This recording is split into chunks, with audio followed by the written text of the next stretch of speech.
Christian Parenting.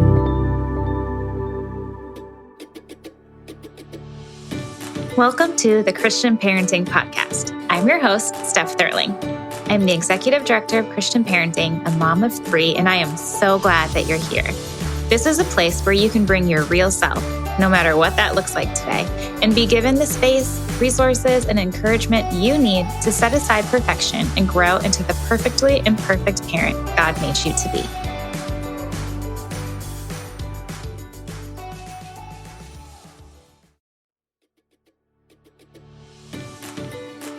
Raising kids who know, love, and follow Jesus doesn't happen by accident. It takes parents who are encouraged and solid in their own faith walk and equipped with the tools they need to guide their kids and theirs. Our mission at Christian Parenting is to provide you with the encouragement and resources you need to help you become the perfectly imperfect parent that God created you to be, so that in turn, you can confidently raise the next generation of culture-changing Christians. We are a donor-funded ministry, and we need generous monthly donors like you to make the resources of Christian parenting available to millions of parents around the world. Monthly donations help us to plan our year well and create the best content possible. So please, consider joining our monthly donor team.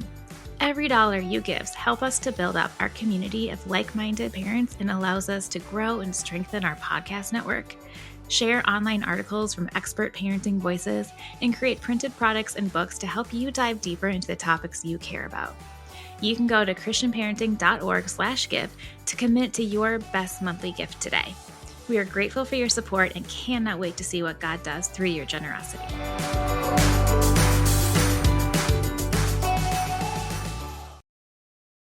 Hey everyone, I am so glad that you're with me today. It is amazing to me that you take time out of your day to listen to this podcast, to invest in your parenting, and just to take time for yourself. I just appreciate it so much, and I'm so glad I can be a small part of your day. So thank you, thank you.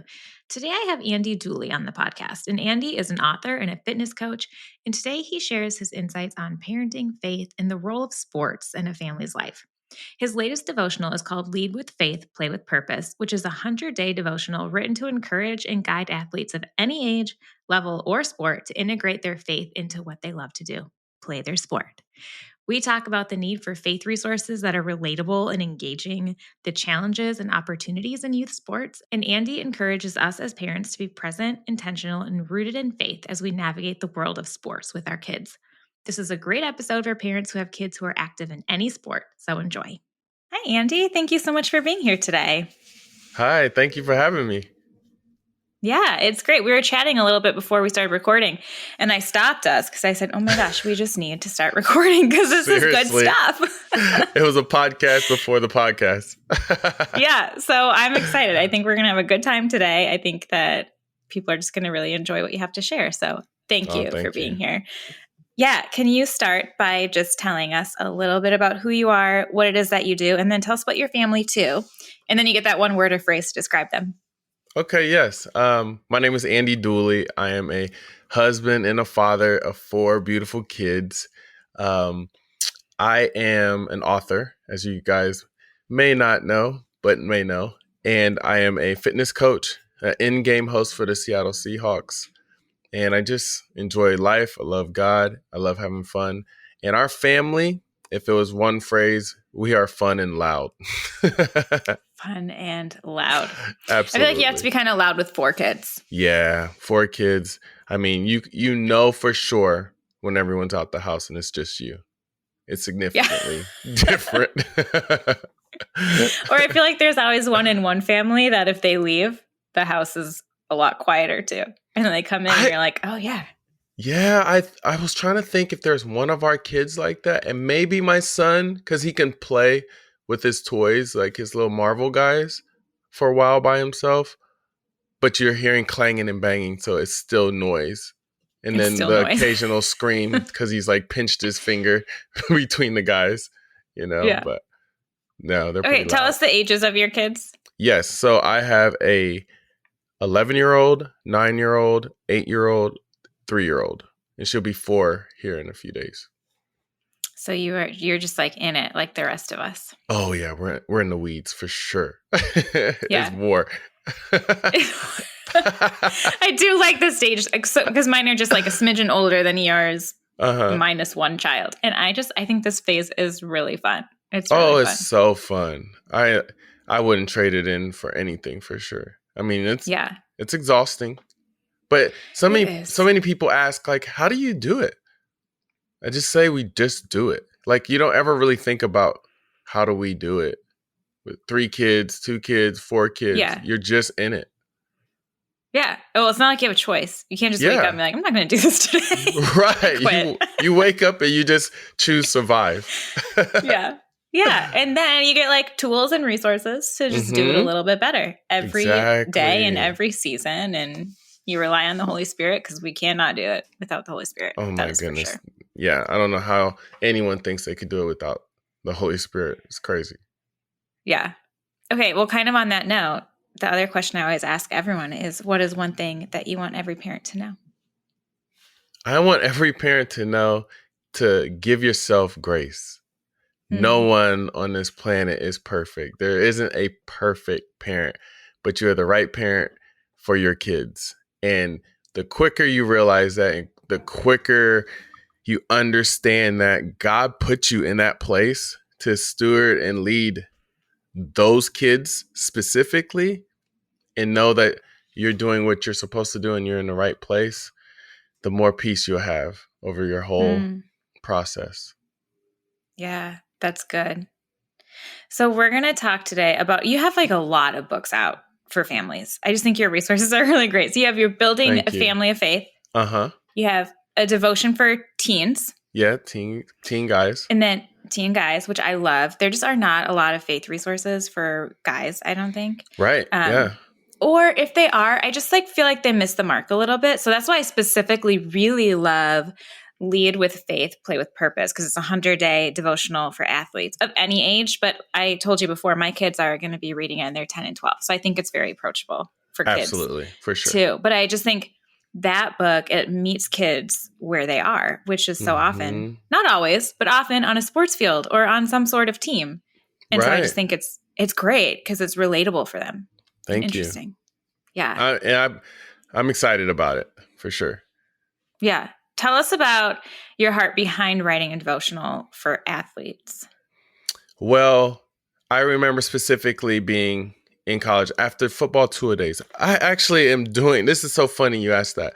So in college, I wished I had a Lead with Faith, Play with Purpose book, because I got a scholarship, went to school, and I was just thrusted into the world of athletics, trying to be a Christian, and wasn't warned about all the different topics and scenarios that you were going to come across. And I remember doing football two-a-days, I didn't have a particular devotional, so I would read Proverbs. So whatever day of the month, I would start there and I would read a proverb because it's a book of wisdom. So I'm like, at least I'll be getting wisdom from the word during football two-a-days, and then keep doing that throughout the year. But after I started coming in contact with different situations, like, what do you do when there's girls coming in your life? What do you do with jealousy from your own teammates? What do you do with your own inner anger, politics of sports? I mean, there's a ton of stuff. And I just had to navigate through those choppy waters by myself and figure it out. And along the way, I'm calling my mom and dad, asking for wisdom and friends. But I was like, you know what? I'm creating a cheat code for athletes, of all athletes and all leaders, that will deal with this stuff and go through it and maybe help them be able to, either not take the steps or receive the scars that I received, and it saved them from some of those issues. Yeah. Okay. So your parents, speaking of your parents, did you grow up in a Christian home where that was just instilled in you? Yeah. Both my parents were pastors. Yeah. And my dad was in the I'm military. like, oh. Uh-huh. Yeah, I was a PK. A PK and a military kid. Yes. So talking about discipline, I didn't have a choice but to be disciplined. Which served me well later on. Tell me more about that. Yeah, I want to hear more about that. Yeah, so obviously, I would wake up and I remember I would see my dad in the mornings, especially on the weekends, in his little office reading his Bible all the time. I would see him in his Bible. So it was a cool thing to see as a kid. I didn't say too much about it. I just remember seeing it. So parents, kids are paying attention to all the things that you're doing. They may not say it, but they see it. A lot of things are caught more than it's taught. So I used to see that with my dad, but then I also see my dad getting ready for, he had like training on in certain months that he would leave for basic training. And I'll see him training and working out. My mom doing martial arts. And so it was like an athletic family, hardworking. And so between seeing him being disciplined with making sure he worked out and also staying in his word, that was kind of instilled in us. And Yeah. he started noticing we wanted to do more athletics, sports. And he was saying, if you want to be great, you want to do well, here are the things that you need to start working on and doing and being disciplined, from waking up in the morning, immediately praying, and then doing push-ups and sit-ups. That was just an everyday thing, And Really? Okay. oh yes, absolutely. So my dad didn't let me lift weights. However, I got really strong because of doing push-ups, sit-ups, and then he added pull-ups in there. And it was just lifestyle. Yeah. Okay. What else was on that list of his? Do you remember? So we had, so we had. I'm like asking you to go way back in your memories. Yeah, going back to my memories. So I'm thinking we had to be hydrated, drink a lot of water. Like I mentioned, push-ups, sit-ups, pull-ups, running.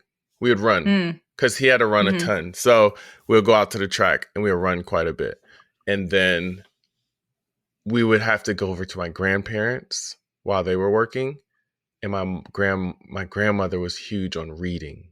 We couldn't go outside and play or do anything unless we read a chapter in a book. So there's where my love for books and reading came into play. And then when you read, there's it's beautiful because it creates imagination. If you notice when you're reading and you're like picturing where these things are being taken place, or the imagery of the words, the adjectives, and then it can create a whole playground in your head, which is cool. That's what I love about books. And then from that point on, it's just been my life. That's just what you do. I love that because those are all just like really good lifestyle choices.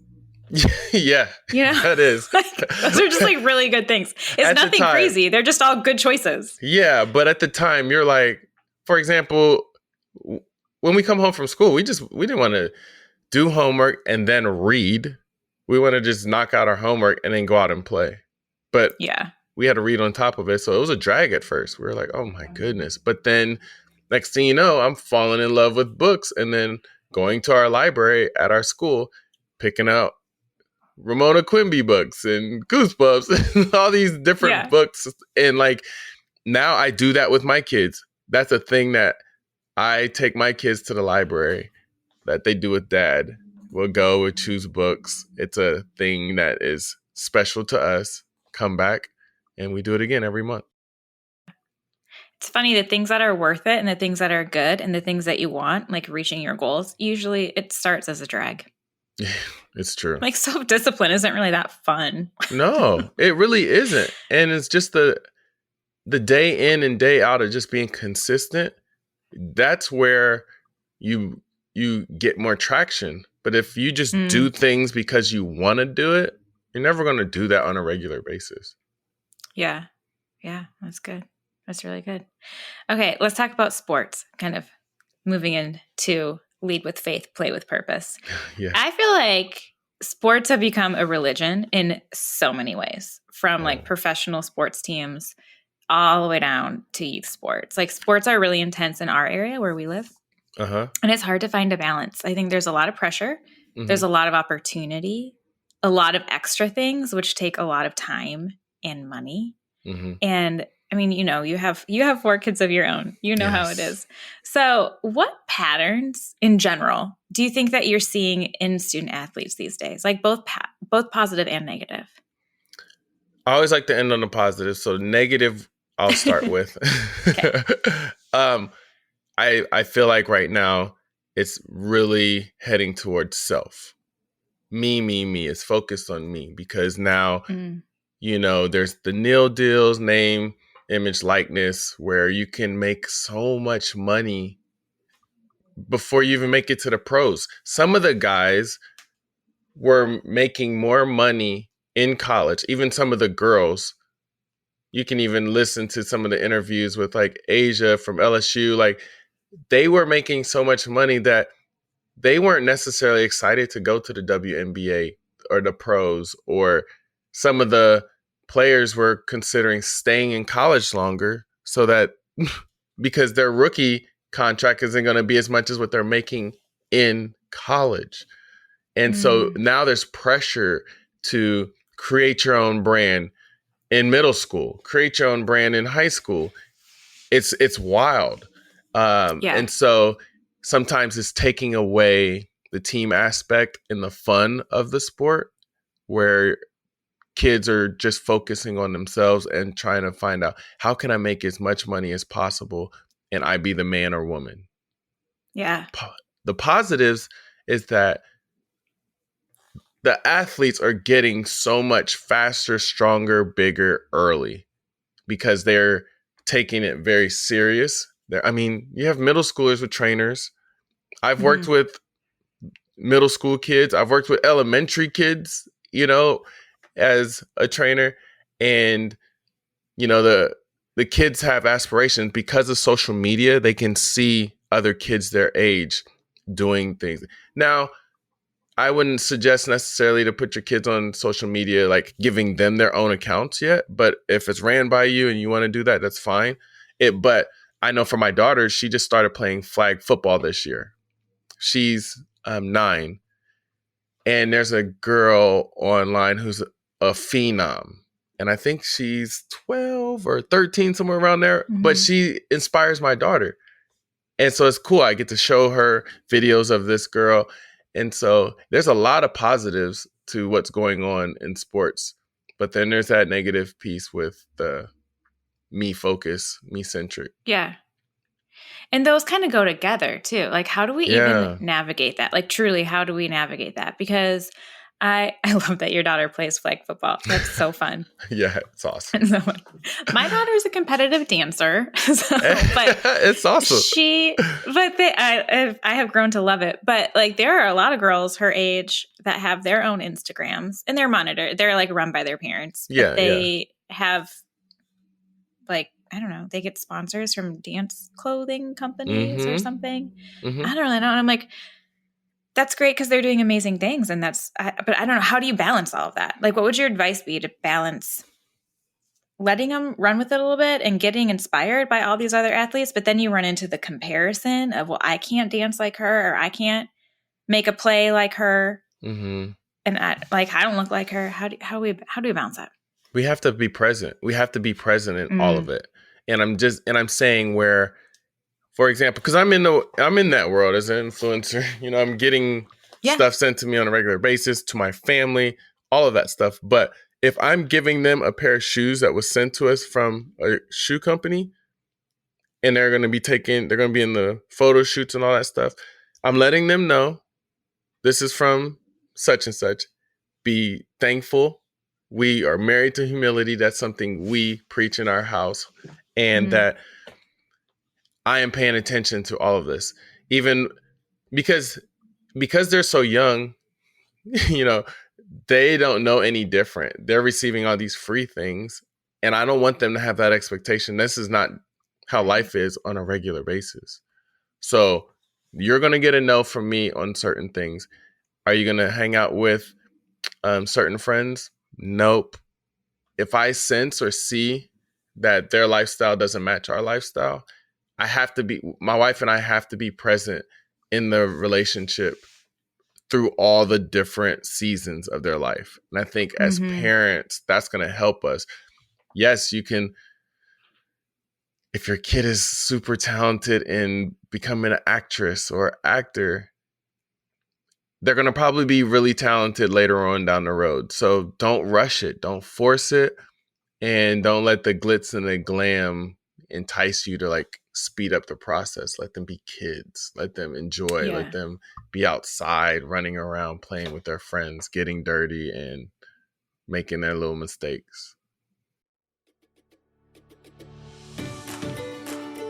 If you're in a similar stage of life as I am, you probably are talking a lot about hormones with your friends, whether you are having babies or done having babies and notice that everything is just a little bit different. There's a lot going on with our bodies as women. Happy Mammoth, the company that created Hormone Harmony, is dedicated to making women's lives easier. And that means making products using only science-backed ingredients that have been proven to work for women. They make no compromise when it comes to quality, and it shows. Their product, Hormone Harmony, helps women maintain optimal hormone levels and supports hormones within a normal range. So if you ever experience occasional symptoms like hot flashes and night sweats, racing thoughts and low moods, poor sleep and feeling tired all the time, Hormone Harmony can help with all those things and more. And the biggest benefit? Feeling like yourself again. That's what women mention over and over in their reviews. And there are over 17,000 reviews for Hormone Harmony. For a limited time, you can get 15% off your entire first order at happymammoth.com. Just use the coupon code CPPodcast at checkout. That's happymammoth.com and use the code CPPodcast for 15% off today.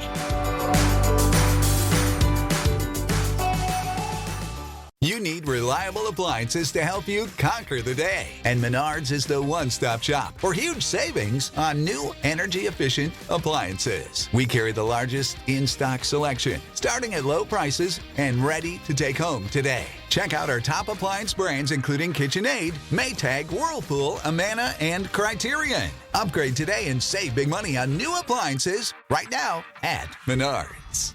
Save big money at Menards. It is hard to get, or it's not hard. It is easy to get caught up in it, though, especially if you have someone who's talented. If you have a talented child, whether it's in school or sports or music or theater or whatever it is, if you have a talented child and there are all these opportunities presented to you, it's so easy to get caught up in that. It is. Like, so how does your family keep the main thing and practice humility and keep your eyes focused on Jesus and all of those things? Yeah, we pray every night. That's a thing for our family. We, before bed, we've been doing that since they came out the womb, you know? So if we were to not pray, it would be such a culture shock to them.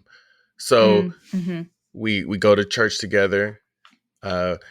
Obviously, if one of us are out of town, you know, the other parent's going to still take the kids to school. And I'm going to call in, if I'm out of town, I'm going to call in at night to try to pray with them, you know? So it's going to have to just be, I mean, I talk a ton about this in my other book called Building a Family of Faith, where if you do things together, where it's interactive and it's fun, they're going to attach that to Jesus. They're going to attach that fun and those awesome experiences to God in their life, if that is a centerpiece in your home. So if you're like, I'm going to make sure we go through this devotional. And in that book, I have like a ton of resources of fun things you can do as a family that makes the Bible come alive. It's really cool to see. And then the conversations it creates and starts for families. So that's one of the things for us. During the pandemic, even the year before, we were living in another place where it was just our family. We didn't have anyone around us. And we were able to grow closer as a family because that's all we had. And so it bled right into the pandemic. So when people were, you know, kind of freaking out of being at home so much, our family loved it because we spent more time together and we were, you know, doing PE at the house, working out together, making it fun, all kinds of stuff. So finding the way to be present and intentional with your family is going to be huge. Yeah. I love the way that it just continually points back to prayer and communication and having fun together and just being together as a family. I think that's so, so important. We loved those COVID years too. I remember being like, I hope that we continue to live this slow. And we haven't. Yeah. Right. Just We sped right haven't. back up. It did. It sped right back up. I'm going to be fully transparent. We wanted to, Yes. and we didn't. You know what? We felt the same exact way. And then we started a new tradition where we would go to a very remote area. This would be year 3. I mean, very slow, chill area. And that's our time for a vacation, where it's just us and my mother-in-law and sister-in-law. And it slows everything down. I mean, we're in a place where there's like one gym, very small gym, and it's just so chill, and it just centers our family, brings us all together, and it forces us to just take a mental break and relax. And Yeah. that's something we're going to continue going on forward. Yeah. I love that. I think that's a really good idea. Kind of brings in your desire with the reality of the lifestyles Yes. that we live and the things that we have to do, because we do Yeah. actually have to continue on post COVID. Yeah, we're forced no matter what. It's just where our Yeah. world's at right now, which is pretty crazy, Totally. actually. Let's go back to athletes to kind of wrap us up. I feel like sometimes when we're raising our kids and we're trying to have a family that is rooted in Christ and a foundation of faith in our families, we view kind of that as separate from our sports, from our athletics, or just our activities in general. But like, what do you think that doing sports can teach our kids about God and about their faith? And how can they grow in their faith through participating in sports? Great question. Well, in life, you're going to deal with all types of issues, bumps and bruises in life. And in sports, you're going to come against a lot of conflict. You're going to come against opposition. How do you respond to those things? You know, if you have one common goal and you're trying to get to a destination, but then there's something that's trying to stop you from reaching that destination. In every sport, you have that because you're competing with someone who's competing against you, and they want to win and you want to win. And so you have to figure out a way to, one, play with integrity, be mature, be smart, be witty, and use your athleticism to your advantage and your teammates. And the only way you're able to do that is with God in your life. And the reason I say that is because none of our gifts and talent is of our own. Those were given to us.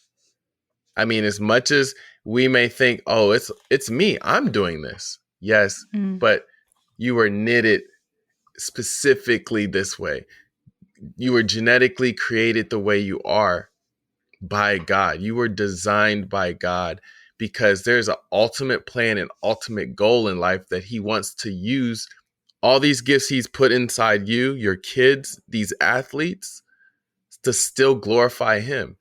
And if that doesn't end up being the case, he will use someone in your place, you know? So sports is huge in being able to teach you about life, teach you how to stay calm, cool, and collected during tough, rough moments. You know, like even when you get injured, how do you respond? Yeah. You have oppositions talking trash at you. Like, how are you going to respond in these high pressured moments? And when you have God in your life, the Holy Spirit, it can bring you peace. It can center you. It can remind you, no, I need to stay humble. And there's going to be moments. No one's perfect. You get caught. I know for sure. I wouldn't start the trash talk, but I would end it. You know,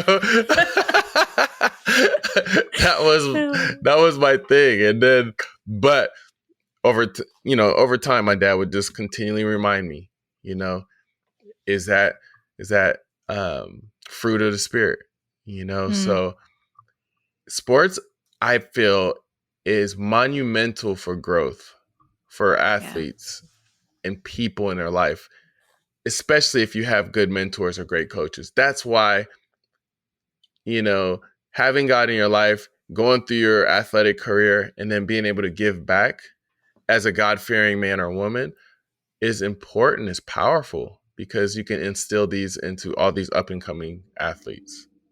Yeah, which we need more of, for sure. Mm-hmm. What is it when people finish this devotional? What is it that you want them to like really know? I want them to know that God is the center. He has given you these gifts and talents. And without him, it is hard to navigate through this world. But if you make sure to make God the center and be along for the ride, it's going to be a beautiful experience. It's going to be an awesome, growing, learning experience. And you're going to save yourself a lot of drama that you could have had to go through if you didn't have this book, or if you weren't reminded to have God in your life. That's what this book is for. It is to center you back to the main thing being the main thing. And that's about carrying out God's ultimate plan in your life. Yeah. It's a great form of mentorship, like you're saying, which is so important. If you don't have, if you have a young athlete in your life who doesn't have a mentor or a coach who is a Christian, but you want to kind of encourage that, this is a great resource for supplementing that. An actual in-person mentor. So yeah, I love it. I think it's really exciting. I think it's great for young athletes and old athletes. All the athletes. Yeah, it's for leaders, it's also for leaders. And I'm going to be adding a piece to this on my YouTube channel where it will be able to also put a face with the mentorship you're receiving in the book. That's awesome. Cool. Mm-hmm. Yeah. It's going to be awesome. Okay. Tell us a little bit about that, how we can find that, how we can get the book, how we can connect with you. Oh, awesome. Yeah.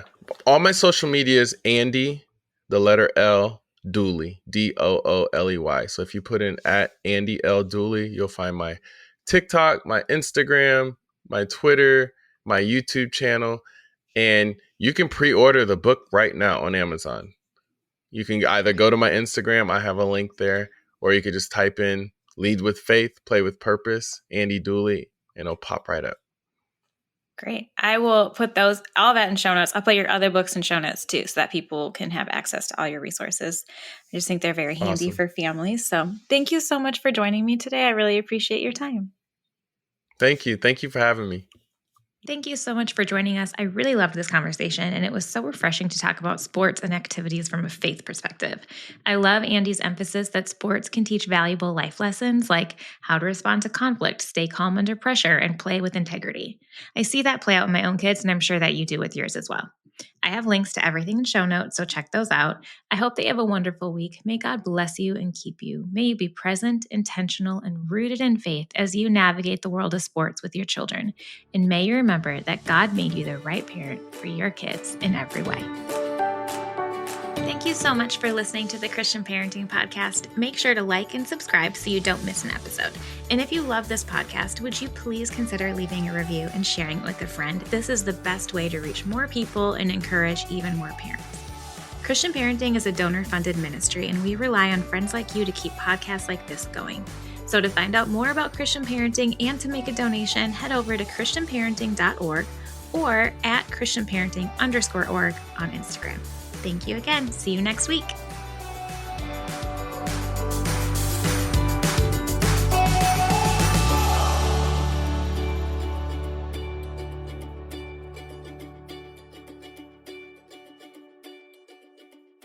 Create the deck of your dreams now at Menards. Spend less time maintaining your deck and more time enjoying it with Ultra Deck low-maintenance composite decking from Menards. It's easy to install and built to last. Plus, get free estimates fast with our deck design program in-store and on Menards.com. Save big on Ultra Deck and check out more great deals happening now at Menards. Save